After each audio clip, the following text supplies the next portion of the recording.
prophète on a disqualifié bien comme prophète. Diamwana za koya na émission oyo ça va introduire dans le la sœur nangai. Question tozana est-ce que ma prophète na mikolo bazali na vie na biso? On okuta papa on a abala et puis a divorcé na pe kutu et puis ko bala deuxième femme baza ko ben grand prophète na région na pays na continent oyo. Peut-être abala ka mwasi ngotan wana zaki na prophète te. Mais si kota wa komi prophète azaka na mwasi yango.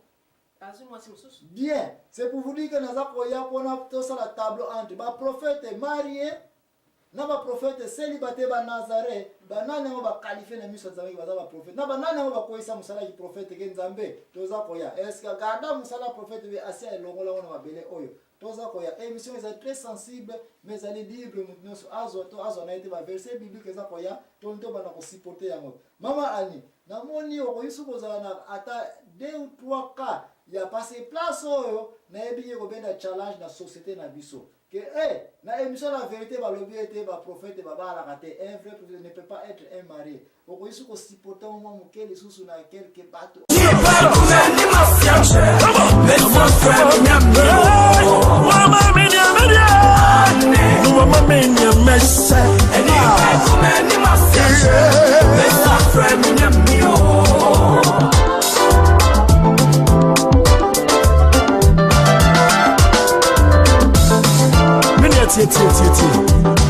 Yes, well, I don't see. Find them very yamio. I don't come in. Find them yamio. Mama, me, I'm empty. Mama, me, I'm a sad. Nipa, man, my sad. Miss my friend, yamio. Mama, me, I'm a Mama, me, I'm a sad. Nipa, man, my sad. Miss my friend, yamio. Yes, I'm in me what's up me oh me nyami imagine agency me so bibiate o ma me nyemedie what o ma me nyemesh eni ba kuma ni masiache me so frame nyami o ma me nyemedie o ma me nyemeshenka if you ever kuma ni masia kuma ni masi wa kuma ni masio ajache bio best of friend nyamio ajache mama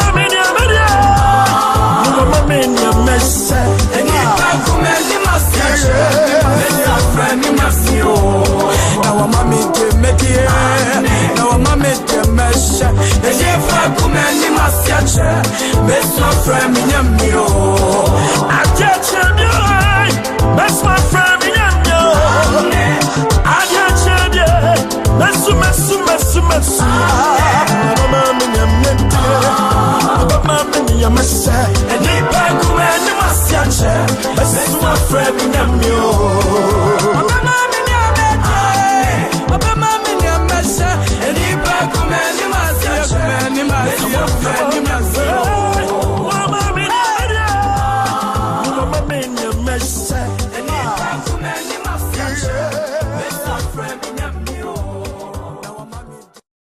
prophète on a disqualifié bien comme prophète. Diamwana za koya na émission oyo ça va introduire dans le la sœur nangai. Question tozana est-ce que ma prophète na mikolo bazali na vie na biso? On okuta papa on a abala et puis a divorcé na pe kutu et puis ko bala deuxième femme baza ko ben grand prophète na région na pays na continent oyo. Peut-être abala ka mwasi ngotan wana zaki na prophète te. Mais si kota wa komi prophète azaka na mwasi yango. Bien, c'est pour vous dire que nous avons la table entre ba prophète marié na ba prophète célibataire ba Nazareth ba nani ngo ba qualifier na miso zangi ba prophète na ba nani ngo ba koisa musala ki prophète ke nzambe toza koya est-ce que garda musala prophète be asia elongola wana mabele oyo toza koya émission est très sensible mais allez dire nous azo na été ba verset biblique za koya tonto bana ko supporter yango mama ani na moni o koyisu kozala na ata 2 ou 3 cas ya passé place oyo na yebi ko benda challenge na société na biso que na émission la vérité ba lobby était ba prophète ba la raté un vrai prophète ne peut pas être un mari okoyiso ko supporter mo mukeli susu na quelque bato oyo okoyiko za na secret na ngana mo ina ko kanga impression na kaya tata oyo nani susu Moïse n'est-ce pas Moïse a bien comment il peut prophète parce que on soit nzambe boy n'est-ce pas bien bisanga histoire Moïse concernant ba pembeni ya basi comment makamwa lekelaki bon azaki na mwasi na ye Sipora et puis ake ko bala su mwasi mususu ya africain na banza akina ko bala une deuxième femme ko basa Moïse n'est pas africain da ake ko bala susu nani une autre femme kanisa ningo Moïse akwaye ko rezo makamwa kimpeve na mutumisa bana Israel kata ba desert nowe mona da bawankaka Pensez à Myriam na Aaron kutuba critique qui nini ila ibamo. Fallait pas les prostituées de coller nini ya ko critiquer comment un grand homme de Dieu, un prophète Moïse. Nini on la tane wana kutaka suma toi.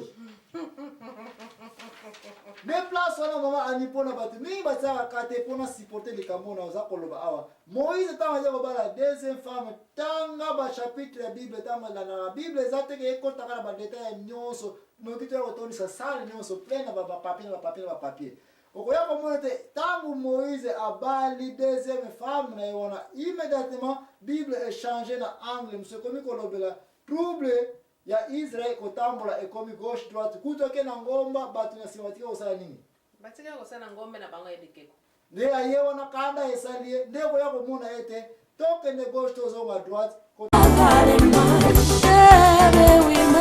sua vida vale mais. Não fica seguindo o mundo. A sua vida vale mais. Minha irmã, a sua vida vale mais.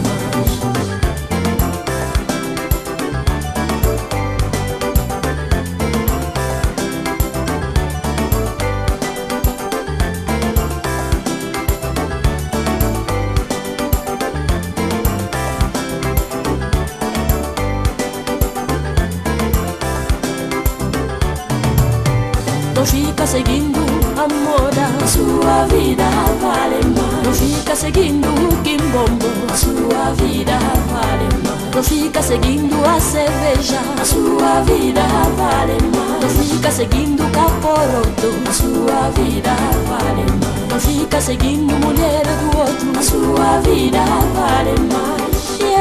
Meu irmão, a sua vida vale mais. Não fica seguindo o homem da outra, a sua vida vale mais.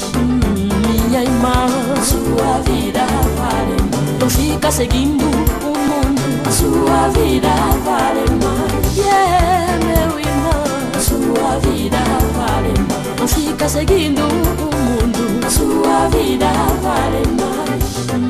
Minha irmã, a sua vida vale mais.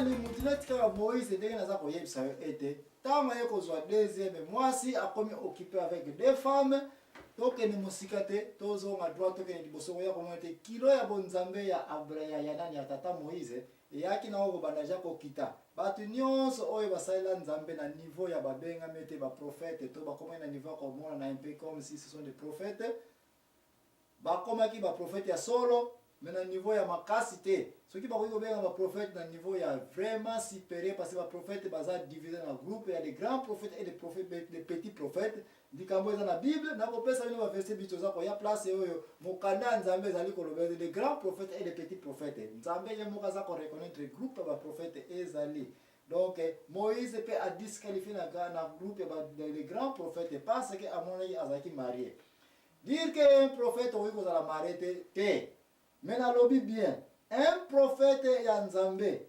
po amona vraiment que oui mokili epesi titre wana que oui ça c'est un prophète tu ne peux pas être marié bat bazaka marié bazaka na bango babenga pa prophète ba Déborah oyo non Déborah pas zaka prophétesse mona mwasi mais elle était mariée parce que ipe mwasi ya mokonzi n'est-ce pas ba Jacob oyo ba Yeshua ko benga ma prophète sinon que akutana pe na nzambe azwa pe ba prophétie netika ya ba banani ya ba Bethel nyonso o tout ça ce sont des choses que yo qualifier pe mutabenga ma prophète mais aeshua pe ko kota na groupe ba grand prophète parce que yekutu mususu sa mususu na kena ko bala grande sœur na petite sœur azali pe marié to yeko mona ite nyonso ya Jacob ezali ko chaque fois ko kata kaka ba makambo kinzonzi ya nini nzonzi ya basi baya bamvimba bakala 4 femmes n'est-ce pas avec combien d'enfants 12 13 enfants donc chaque fois ka okata nika ba makambo alors mama Annie na yebi na ngaite soki to sili ko yoka na ete posa la un prophète il faut qu'on a